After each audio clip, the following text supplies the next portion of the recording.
1100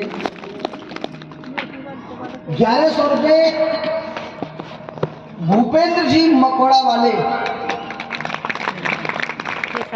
इसके आगे short form में और कुछ लिखा हुआ है, यूवी पर यूनियन के सब कुछ ऐसा है, कुछ शॉर्ट फॉर्म लिखी हुई है भूपेंद्र सिंह जी के नाम के आगे मकोड़ा वाली। इन्होंने 1100 रुपये दिए हैं। जोरदार तालियां बजा करके सम्मान कर दीजिए। ठीक है कर दीजिए का 551 रुपये कुलदीप तिवारी जी की 200 की। 551 रुपये कुलदीप पवार यू 201। 701 रुपये 2100 रुपये योगेंद्र चौहान ए 103। जोरदार तालियां बजा दीजिए। 551 रुपये अनिल रंजन भारती एस के ए से। जय हो। 1100 रुपये गुप्तदान। इस सभी दानदाताओं के लिए जोरदार तालियां बजाकर उनका सम्मान कर दीजिए।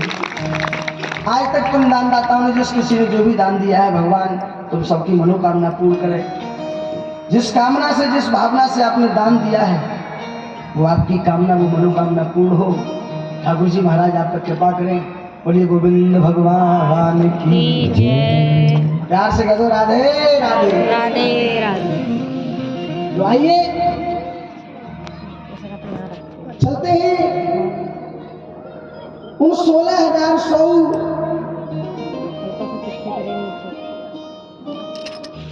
स्त्रियों ने भगवान कन्हैया से कहा, अब तो हमारे सामने दो ही रास्ते हैं, या तो हम किसी गलत रास्ते पर चल करके अपना जीवन बिताएं, और या हम अपनी आत्महत्या कर लें। हम अपने घर तो लौटकर पहुंच नहीं पाएंगे, पहुंच भी तो हमें कोई इज्जत नहीं देगा। भगवान कन्हैया ने सोचा अगर इन्होंने आत्महत्या कर ली तो इसका जिम्मेदार मैं बनूंगा, क्योंकि मैंने मुक्त कराया है, और अगर ये गलत रास्तों पर चलेगी तो समाज विकृत हो जाएगा। इसलिए मेरे गोविंद ने कह दिया, जाओ, अगर तुमने मेरे प्रति मन में कोई दुर्विचार न लाया हो तो आज के बाद में तुम 16,100 कन्याओं को मैं अपनी पत्नी स्वीकार करता हूं और तुम्हें अपना पति होने का सौभाग्य प्रदान करता हूं।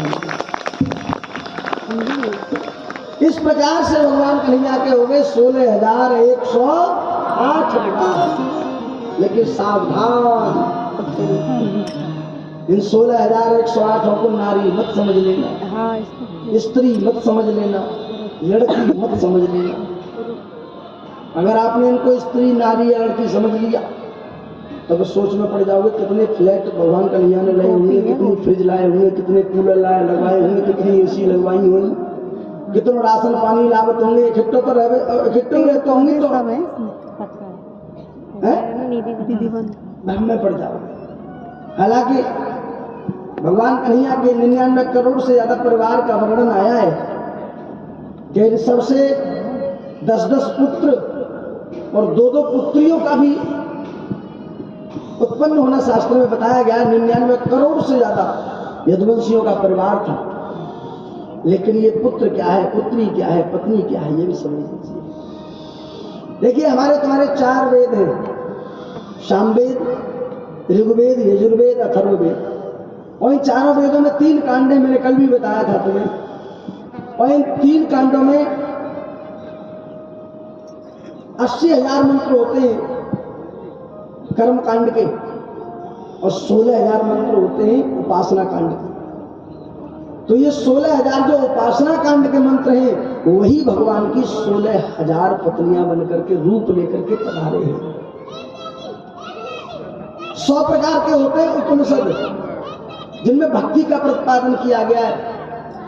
भक्त कैसा होना चाहिए, क्या खावे, कैसे रहे, क्या बोले, क्या न बोले, कैसे, कब सोवे, कब जगे, कैसे भक्ति करे, उसमें कृष्ण भक्ति का प्रतिपादन किया गया है।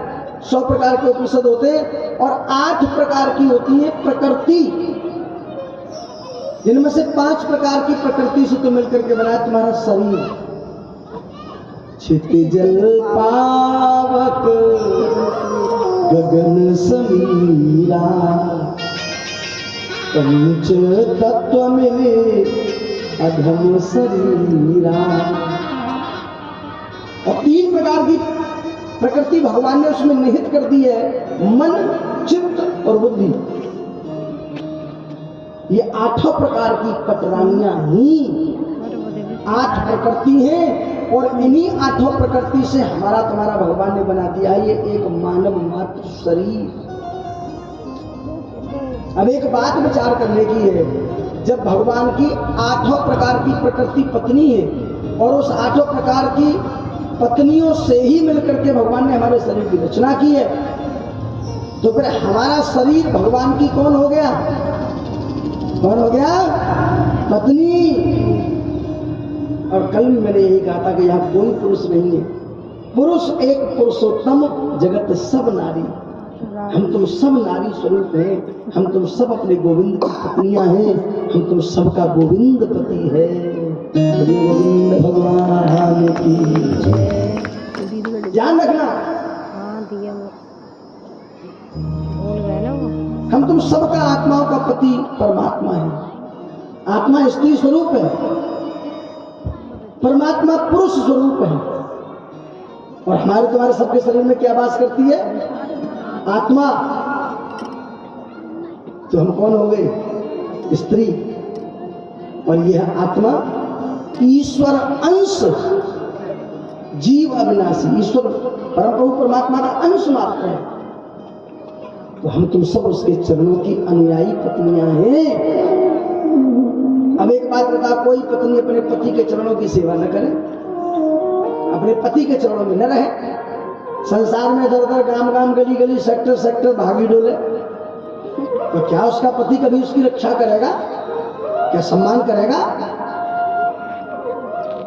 ऐसी पत्नियां भी हम तुम में से कई हैं जो अपने इष्ट को भूलकर, अपने भगवानों को भूलकर, अपने शंकर भगवान को भूलकर, अपने दुर्गी मैया को भूलकर, अपने कृष्ण कन्हैया को भूलकर, अपनी राधा रानी सरकार को भूल करके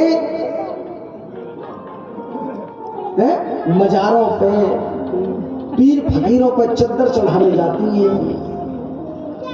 और ऐसी पत्नियां और कोई नहीं, हम तुम में से ही पत्नियां हैं।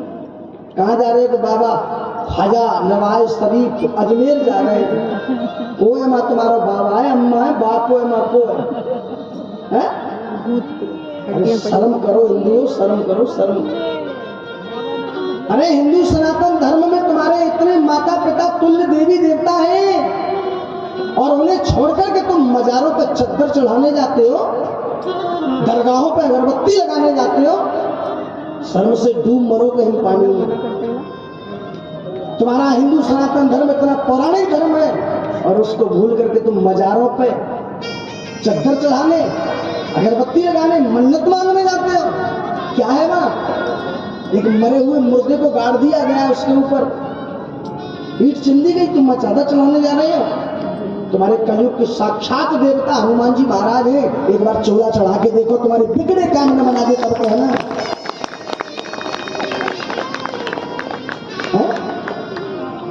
कहाँ जा रहे हो? शिरडी जा रहे हो, शिरडी साईं बाबा के मंदिर। कौन है ये साईं? जानते हो उसके बारे में? कभी पढ़ा करो तो मीडिया के माध्यम से बहुत कुछ हिंदू जाग रहा है और जाग गया है। ये कोई हमारा तुम्हारा साईं भगवानी चांद मियां है। ये चांद मियां फकीर थे, भिक्षा मांगा करते थे। हमारे हिंदू सनातन धर्म में सेंध लगा करके इनको साईं राम, साईं भगवान। वैसे हालांकि चिंता मत करो, 8-9 साल में शिरडी में 80 से 85% दर्शकों का जाना, श्रद्धालुओं का जाना कम हुआ है, क्योंकि हिंदू जाग रहा है। या अपने देवी देवताओं के पास जाओ, केदारनाथ जाओ, अमरनाथ जाओ, हरिद्वार जाओ, ऋषिकेश जाओ। क्यों जाते हो शिरडी चांद मियां पर मत्था टेकने? क्यों जाते हो मजारों पर? क्यों जाते हो कब्रों पर? हिंदू धर्म का कभी कोई तुम्हारे मंदिर में शिवलिंग पर जल चढ़ाने आया? हेलो, कोई नहीं आता। तुम्हारे बजरंग बली पे कोई चोला चढ़ाने आया? तुम्हारे भंडारे में कभी कोई दावत खाने आया टोपी लगा करके? और तुम चल रहे तो उनके घर पर सेवैयां खाने? शर्म आनी चाहिए तुम्हें। मैं अपने हिंदुओं से कह रहा हूं, जो ये कहते हैं हिंदू मुस्लिम भाई भाई भाई भाई है, घर में जाकर घुसकर देख लो, नक काट दे तुम्हें एक दिन। प्यार से कह दो राधे राधे, बुरा मत मानना। और वे सभी के लिए नहीं कह रहा हूं, हाथ में 5 उंगली समान नहीं होती। कुछ हमारे मोहम्मदन भाई इतने अच्छे भी हैं, इतने अच्छे भी हैं कुछ हमारे मोहम्मदन भाई जो कि हिंदुओं के साथ रहते हैं, मालूम ही नहीं पड़ते। इसलिए भैया हिंदू सनातन धर्म की ताकत को पहचानो। वो भगोरी पत्नी मत बनाओ, गांव गांव गली गली मोहल्ला घूमने वाली। अपने प्राण पति परमेश्वर परम पिता के चरणों में रहकर के सेवा करो, सब कुछ मिलेगा तुम्हें अपने देवी देवताओं से। प्यार से कह दो राधे राधे। कोई बुरा मत मान जाएंगे, अंतिम दिन है, झाड़ झाड़ के क्या जाऊंगा आप तो आज नाटक भाग जाऊंगा, गाड़ी में बंद है और कह के जाऊंगा खरी खरी बिल्कुल।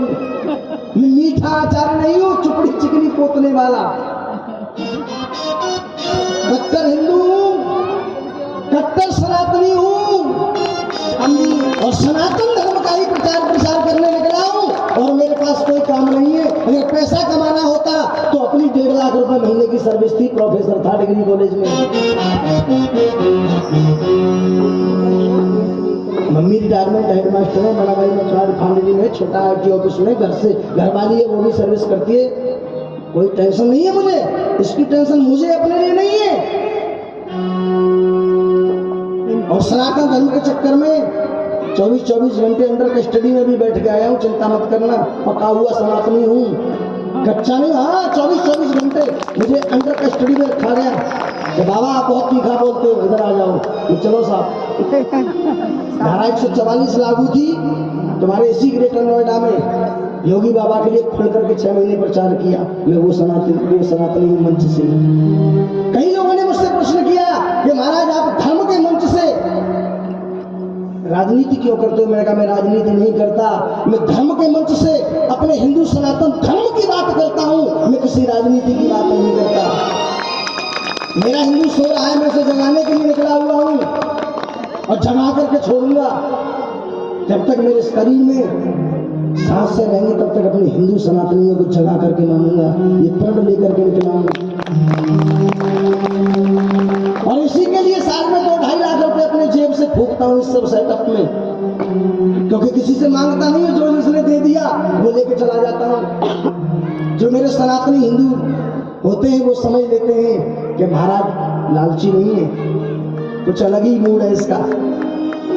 इसलिए भैया आप सबसे निवेदन है कि मेरे लिए कुछ देना है या मन देना, सब लोग मिलकर के बस इतना कर देना, बूंद बूंद से गागर भर जाता कि सब इनका निकल जाए। बाकी जय जय श्री। हमारा आज मैंने अपना मंतव्य एंड वाले दिन तुम्हारे सामने साफ कर दिया है बिल्कुल। केवल हिंदू धर्म की, सनातन धर्म की ध्वजा झुक रही है, इसको बस उठाने के लिए निकला हुआ। मेरा मिशन ये है कि एक भागवत में अगर मैं 10 व्यक्तियों को भी हिंदू धर्म के प्रति सचेत कर पाया, महीने में 3 करता हूँ, साल में 30-33 प्रोग्राम करता हूँ, हैं? एक से एक जलेगा, धीमे धीमे मोमबत्ती से मोमबत्ती जलती जाएगी। मेरा हिंदू जलेगा तो मेरा देश बलिष्ठ होगा। देख लो अपनी इस उंगली की ताकत, इस उंगली की ताकत जानते हो कितनी है? तुमने 2 बार ढंग से इस उंगली का प्रयोग किया है। देख लो तुम्हारे पूर्वज प्रभु श्री राम का मंदिर अयोध्या में चमचमा रहा है, जगमगा रहा है। देख लो अपनी काशी को, देख लो अपने हरिद्वार को, वृंदावन। अब चल रही है बारी मथुरा और वृंदावन की, देख लेना। साल 2 साल में तुम्हारा मथुरा वृंदावन कॉरिडोर बन रहा है, अलग ही धाम होगा। कौन जानता था तुम्हारे इन सनातनी स्थलों को? अरे तुम्हारे हजारों मंदिर तोड़ दिए गए, तुम्हारे हजारों पुजारियों की हत्या कर दी गई, और फिर भी तुम मजारों पर जाकर के मत्था टेकते हो, उनके घर जा जाकर के सेवैयां खाते हो, पीर फकीरों के जाकर के चद्दर चढ़ाते हो, मन्नत मांगते हो शिरडी में जाकर। प्यार से कह दो राधे राधे।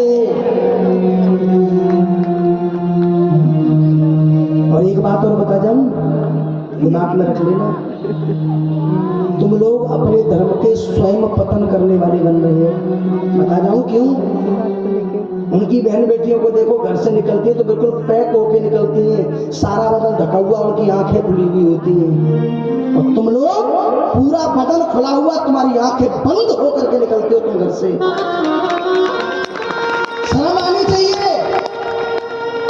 भारतीय नारी का परिधान जो होता है, एक बार पहन ले तो उसके हाथ की उंगलियां नहीं देख सकता कोई। ये कटे फटे कपड़े पहन करके घर से निकलना, ये छोटे छोटे चुस्त कपड़े पहन करके निकलना, ये हमारी भारतीय संस्कृति की परंपरा नहीं है। शुरुआत समाज को बिगाड़ने की तुम कर रही हो, बुरा मत मानना। लड़की का पिता तो सुबह ड्यूटी को जाता है, शाम को लौट के आता है। तुम्हारी लड़की कैसे कपड़े पहन करके जा रही है स्कूल, कैसे कपड़े पहन करके जा रही है बाजार, ये माँ को ध्यान रखने का काम होता है। माँ प्रथम गुरु होती है। माँ ध्यान दे कि मेरी बेटी कैसे परिधान पहन करके जा रही है। जब ये जगह जगह से कटी फटी सी जीन्स चुस्त कपड़े, ये शरीर ज्यादा अंग दिखाने वाले कपड़े पहन के जाए बेटी, तभी रोके माँ, ए बेटा कहाँ जा रही है,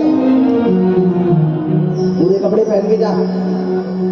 हमारे हिंदू सनातन धर्म में फुल बाजू का पौन बाजू का सूट पहनना, कॉलरदार कुर्ता पहनना बताया गया। तू ये क्या पहन के जा रही है? लेकिन खुद माँ ऐसे ही उछलते कपड़े पहन रही है तो बेटी को क्या रोकेगी? मत मान जाना। एकदम कड़वी कड़वी कह रहा हूँ, डरना है, भाग जाऊंगा घंटा बाद फिर तुम्हारे चौके का डंडा लेके पहुंच गई तो जल्दी सा।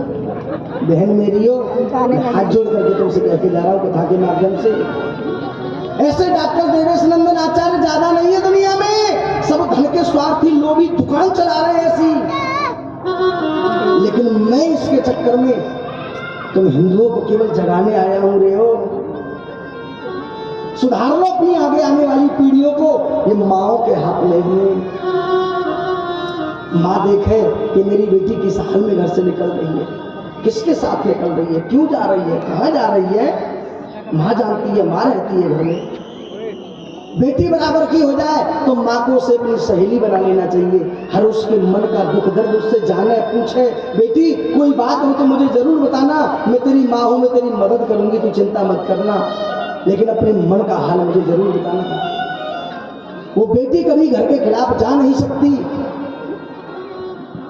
इन बेटियों को भी तोड़ने वाली तुम ही हो। एंड्रॉइड मोबाइल लिया है जिस दिन तुमने फेसबुक यूट्यूब इंस्टाग्राम पर जब से लगी हो, तुम्हें यही पता नहीं कि लड़की ने खाना खाया कि नहीं, पढ़ के आई कि नहीं, कितने बजे आती थी, कितने बजे आई है, कितनी देर की मार्केट गई है, कितना समय लग गया बेटी को। तो तुम अपने मोबाइल में बिजी और वो अपने मोबाइल में बिजी। प्यार से कह दो राधे राधे। बड़ा सा ध्यान दो, अच्छा वो नहीं है, हाथ में तुम्हारे में है आगे आने वाली पीढ़ियां। माँ चाहे तो बच्चे को संत, ऋषि, मुनि, ओवरसीयर, इंजीनियर, डॉक्टर, वकील, प्रोफेसर, लेक्चरर, चोर, डाकू, सब कुछ माँ बनाती है। ध्यान रखना, सब कुछ माँ बनाती है अपने बेटे को। आज मैं जो कुछ भी हूं, अगर बात अच्छी लगे तो जोरदार तालियां बजा देना। आज मैं अगर जो कुछ भी हूं ना, वो मेरी माँ की बदौलत है। मेरी माँ ने मुझे संस्कार दिए हैं। मेरी माँ के लिए बस आशीर्वाद चाहता हूँ। कह देती थी बचपन में मेरी माँ, जब तक तू हनुमान चालीसा का पाठ नहीं करेगा खाना नहीं दूंगी, जब तक तू हनुमान अष्टक बजरंग बाण नहीं पढ़ेगा, जब तक तू भोलेनाथ को जल अर्पित करके नहीं आएगा खाना नहीं दूंगी तुझे, जब तक तू तिलक लगा के नहीं जाएगा, शिखा नहीं रखवाएगा अपने सर पे, तब तक तुझे नए वस्त्र ला करके नहीं दूंगी। तभी कहती हो तुम कि बेटा घर से तिलक लगा के जाया कर, तुम में से कोई कहती है? देख लो, 0/0, 2-4% रेंट नहीं होता। तुम्हारे पति घर से निकल करके जाते, कभी तुमने कहा उनसे कि रुकिए मैं आपको तिलक करती हूँ तब निकल के जाना? अरे राजपूतानी छत्राणी हमारी भारतीय नारी घर से जब निकलने देती थी पति को, जब पहले खुद तिलक करती थी तब निकालती थी कि अब जाओ आप। सुबह सुबह जब आपका पति निकल के जावे ड्यूटी के लिए, तो आज अगर मेरी कथा का असर हुआ हो तुम्हारे जीवन में, और वास्तविक अगर तुम हिंदू बेटी हो, तो अपने पति को बगैर तिलक के मत जाने देना है। वो तिलक तुम्हारा लगाया हुआ तुम्हारे पति की दसों दशाओं के स्वामी रक्षा करेंगे उस तिलक के माध्यम से। अपने बच्चे को तिलक लगा के भेजो घर से। और पिता ध्यान दें, जब अपने बच्चे की कटिंग कराने ले जाओ तो अपने बच्चों की शिखाएं जरूर छुड़वाओ। प्रत्येक हिंदू के लिए शिखा होना बहुत जरूरी है। ये सिंबल है हमारे तुम्हारे, मोनोग्राम है हमारे तुम्हारे। जैसे किसी कंपनी का मोनोग्राम होता है, एलजी का, सैमसंग का, वर्लपूल का, बजाज का, हीरो होंडा का मोनोग्राम होता है, सिंबल। सिंबल से पहचान तो फला कंपनी की गाड़ी है ये। ऐसे ही ये तिलक लगाना और सिखा रखना, जनेऊ धारण करना, ये हमारे हिंदुत्व के सिंबल है, सिंबल है। तिलक लगा के जाओ, घर से निकलो तो पुरुषों से भी कह रहा हूँ, आप मस्तक ही चल देते हो घर से निकल करके, आप हिंदू नहीं है? अरे गर्व से कहो कि हम हिंदू हैं। गर्व होना चाहिए तुम्हें अपनी हिंदुत्वता पर। एक बार को ये भी भूल जाए तो कहो हमारी तिलक लगाओ, कहाँ है तुम्हारा? एक कटोरी स्पेशल करो, उसमें चंदन रखो, हल्दी रखो या रोली रखो, तीनों में से कोई चीज रखो। खुद भी निकल के जाओ बाजार को तो तिलक करके जाओ उसका। और अपने बच्चों को और अपने पतियों को भी तिलक करके भेजो। तुम्हारी हिंदू सनातन धर्म की पहचान है। देवी भैया जय जय श्री। जिस भी सेक्टर में जाता हूँ, जहां भी जाता हूँ, मैं देखता हूँ वहां पर दोबारा जाकर के कि 100-200 लोग बदल जाते हैं एक कथा से। भगवान से वादा करो आज के बाद अपने हिंदू धर्म के लिए कौन कौन बदलने को तैयार है। जो हाथ ना उठाने का समझू, हिंदू ना हो तो बदल में तैयार ना हो। आज के बाद भगवान से वादा करो कि घर से निकलोगे तो तिलक लगा के निकलोगे और कटरी में अपनी शिखा रखवाओगे। ये तुम्हारे हिंदुत्व की पहचान है। नाभि में भी लगाते हैं। और एक हिंदू देखो मुहिम चला रखी है, हिंदू राष्ट्र घोषित करो, हिंदू राष्ट्र घोषित करो, हिंदू राष्ट्र घोषित करो। मोदी जी अकेले नहीं कर सकते। हिंदू राष्ट्र घोषित उसी दिन हो जाएगा जिस दिन एक हिंदू पर अत्याचार हो तो उसे बचाने के लिए 10 हिंदू कूद पड़ेंगे ना मैदान में। कहे हिम्मत कैसे हुई हमारे हिंदू से टकराने की, उसी समय हिंदू राष्ट्र घोषित हो जाएगा, कहीं जाने आने की जरूरत नहीं होगी। और तुमने मानसिकता क्या बना ली है कि अगर हमारे किसी हिंदू पर अन्य कोई दुराचारी या हमारी बहन बेटी पर अन्य किसी धर्म का कोई दुराचारी अत्याचार कर रहा है तो तुम बच के निकलते हो। वैसे वो बचौरे हमें कोई बचाना है जो है सो हम दो चुगली और करे। घुस करके पूछो कौन है बेटी, तू कहाँ की है, क्या बात है, कैसे परेशान कर रहा तुझे? सत्यता अलग दिखती है। बनावटी लड़कियां भी है कुछ ऐसी, थोड़ा सावधान रहना भैया। हाँ ये भी बात बता के जानो, कुछ बिगड़े हुए खानदान की, जरा ज्यादा बड़े ऊंचे परिवार खानदान की जो बिगड़ जाती हैं ऐस मौज मस्ती अय्यासी के चक्कर में, उन्होंने कुछ धंधे भी बना लिए पुरुषों को फंसाने के। सच्चाई दूर से दिखती है। सच्चाई देख करके न्याय करना सीख जाओ, बहन बेटी के लिए रक्षा करना सीख जाओ। ये हिंदुत्व की सबसे बड़ी पहचान है। प्यार से कह दो राधे राधे राधे राधे। क्या लाई? आ जाओ कढ़ा पर लौट करके। क्या लाई हूँ? पैसे, पानी, पानी। इस प्रकार से 16,108 का मतलब है 8 प्रकार की प्रकृति जिससे हमारा शरीर बना है। हमारा और भगवान का पति पत्नी का रिश्ता है। भगवान को अपना पति परमेश्वर मानकर हम तुम सब भक्तों को भगवान की पूजा आराधना करनी चाहिए। भगवान के बेटा को ब्याह है विद्यापति के संग में, भगवान को नाती को ब्याह है। भगवान के नाती अनिरुद्ध के 2 विवाह हुए, शिशुपाल की नातिन, भगवान के साले की नातिन और भगवान को नाती। और दूसरा विवाह हुआ भगवान के नाती अनिरुद्ध को राजस्थान में जो हिंडौन जगह है ना, बयाना, राजस्थान में बयाना जगह किस किसने सुनी है? बयाना वो राजा बाणासुर की नगरी है। हर कुत्ता डरता है। उस पे आज भी बोर्ड लगा हुआ राजा बाणासुर की नगरी बयाना में आपका स्वागत है। तो वहां के बाणासुर की बेटी उषा मैया के संग में भगवान के नाती को विवाह भयो। इस प्रकार से भगवान का परिवार बड़े आराम से सुख शांति से रहने लगा। आइए एक सुंदर सा भजन और उसके बाद लेकर के चलते हैं सुदामा चरित्र। बोलिए गोविंद भगवान की जय। आइए बड़े भाव से झूमते हुए, नाचते हुए, गाते हुए चलेंगे चलते हुए चलो। और कहेंगे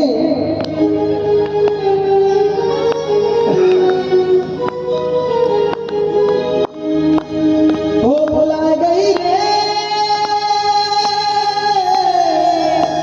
बुलाए गई रे, बुलाए गई रे, बुलाए गई रे। कौन? राधा रानी सरकार अपने भक्तों को बुला करके जा रही है, बुलावा दे रही है। और कैसे? दोनों हाथों से ताली बजाते हुए, झूमते हुए, नाचते हुए, गाते हुए चलोगे। भर करके इशारो बुला रही है, बरसाने इशारो बुला रही है, बरसाने की छोरी बोलो राधा गोरी गोरी, बरसाने की छोरी बोलो राधा गोरी गोरी, बरसाने की छोरी बोलो राधा गोरी गोरी, बरसाने की छोरी बोलो राधा गोरी गोरी। करके सारा बुला गई है, करके सारा बुला गई है, बरसाने की छोरी।